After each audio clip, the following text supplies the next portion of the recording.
So you see that space there? Ignore this guy, he waffles on for ages, but this space here, that's our apartment in Beijing. And the last time we were there was January 23rd, and today it is the 25th of August. That means we haven't been home in 7 months.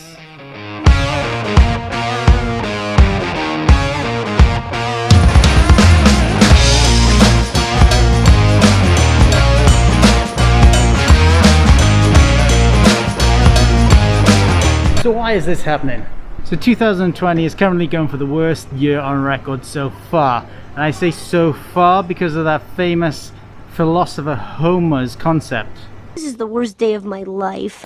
The worst day of your life so far. Can I get a medium Wonder Melon? And can I get a medium Gym Junkie as well, please? So with that being said, let's recap some of the crap that has been in 2020. And if you do get to Malaysia, by the way, these are awesome. Everything is awful. Australia caught on fire, which prompted nudes for Australia, where some woman managed to make $1 million in donations by selling nudes of herself.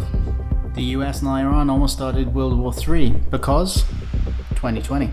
The Taal volcano in the Philippines erupted spectacularly. I mean, look at that lightning. Trump's impeachment trial started. 11 million people in Wuhan went into lockdown.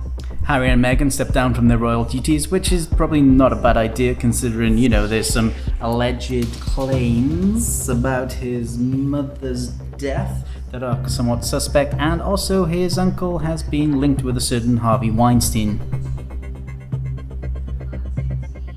Britain worked towards its own Independence Day by Brexiting the EU, which is highly ironic considering the amount of countries around the world that have been granted an Independence Day because Britain colonized them hundreds of years ago.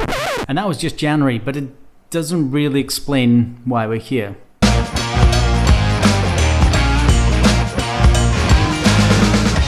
do that, we got to go back to like October, November, when someone pulled the Ozzy Osbourne stunt and ate a bat, caught a cold, spread it to everyone, and now everyone's unemployed.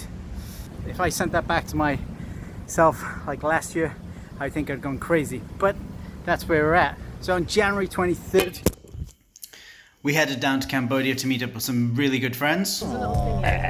And the infection spread throughout China, and our friend said, come and stay with us. We got a spare room for a couple of weeks until it gets better. And then China has announced it will close its borders to foreign nationals this weekend. So we were effectively locked out of China. And then Well, Malaysia has implemented a 2-week partial lockdown starting today as coronavirus cases in the country spiked. And what was meant to be a few weeks in our good friend's spare room turned out to be 5 months. As I was saying, good friends. And so after 5 months, Malaysia eased the restrictions to a point where we felt that we could actually get our own place. So we moved into a studio apartment. It has a diner, come living room, come kitchenette. His and her sinks with a bath. And a decent sized double bedroom. Too far. A mediocre view. But no pictures. No pictures on any of the walls. It's quite drab on that front. And now every other day I get to go for a run and then cool off in a rooftop pool overlooking the Royal Palace of Malaysia. And to go back to Homer's concept, The worst day of your life so far. I should have added here, and to turn this frown upside down. The opposite could be true, because today could be the best day of your life. So far.